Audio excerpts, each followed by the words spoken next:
ನಿಮ್ಮ ಜೀವನದಲ್ಲಿ ಕಷ್ಟ ಬಂದಾಗ ನೀವು ನನ್ನನ್ನು ನೆನಪು ಮಾಡಿಕೊಳ್ಳಿ, ನಾನು ಅವಶ್ಯವಾಗಿ ನಿಮಗೆ ಸಹಾಯವನ್ನು ಮಾಡುತ್ತೇನೆ ಎಂದು ಕೆಲವರು ನಮಗೆ ಭರವಸೆಯನ್ನು ನೀಡುತ್ತಾರೆ.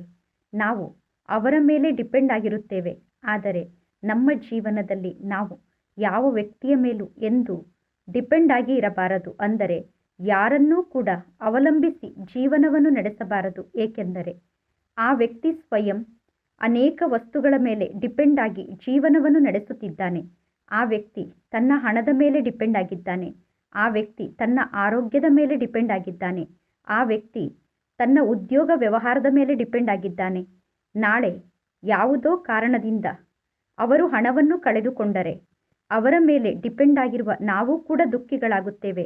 ನಾಳೆ ಆ ವ್ಯಕ್ತಿ ಆರೋಗ್ಯವನ್ನು ಕಳೆದುಕೊಂಡು ರೋಗಿಯಾದರೆ ಅವರನ್ನೇ ನಂಬಿರುವ ನಾವು ಕೂಡ ದುಃಖಿಗಳಾಗುತ್ತೇವೆ.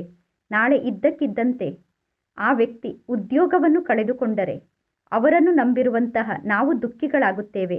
ಅಂದ ಮೇಲೆ ನಮ್ಮ ಜೀವನದಲ್ಲಿ ನಾವು ಯಾರ ಮೇಲೆ ಡಿಪೆಂಡ್ ಆಗಬೇಕು? ವ್ಯಕ್ತಿಗಳ ಮೇಲೆ ಡಿಪೆಂಡ್ ಆದರೆ ನಮಗೆ ದುಃಖದ ಅನುಭವ ಆಗುತ್ತದೆ. ನಾವು ಸದಾ ಒಬ್ಬ ಪರಮಾತ್ಮ ತಂದೆಯ ಮೇಲೆ ಡಿಪೆಂಡ್ ಆಗಬೇಕು. ಏಕೆಂದರೆ ಪರಮಾತ್ಮ ತಂದೆ ಮಾತ್ರ ಸದಾ ನಮಗೆ ಜೊತೆಯನ್ನು ನೀಡಲು ಸಾಧ್ಯ ಮತ್ತು ಎಲ್ಲ ಪರಿಸ್ಥಿತಿಯಿಂದ ಪರಮಾತ್ಮ ತಂದೆ ಮಾತ್ರ ನಮ್ಮನ್ನು ಮುಕ್ತ ಮಾಡಲು ಸಾಧ್ಯ. ಎಂತಹ ಪರಿಸ್ಥಿತಿ ಇದ್ದರೂ ಸದಾ ಹಗಲು ರಾತ್ರಿ ನಮ್ಮನ್ನು ರಕ್ಷಣೆ ಮಾಡುವಂಥವರು ಒಬ್ಬ ಪರಮಾತ್ಮ ತಂದೆಯಾಗಿದ್ದಾರೆ.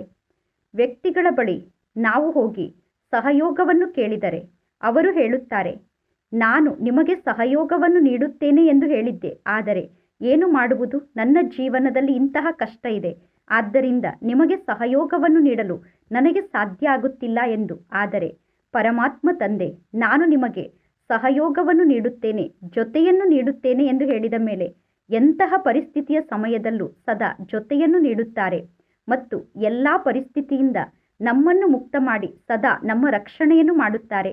ಆದ್ದರಿಂದ ಸದಾ ಒಬ್ಬ ಪರಮಾತ್ಮ ತಂದೆಯ ಮೇಲೆ ನಾವು ಡಿಪೆಂಡ್ ಆಗಿ ಒಬ್ಬ ಪರಮಾತ್ಮ ತಂದೆಯನ್ನೇ ನಂಬಿದರೆ ನಮ್ಮ ಜೀವನದಲ್ಲಿ ನಾವು ಸದಾ ಸುರಕ್ಷಿತರಾಗಿರಲು ಸಾಧ್ಯ.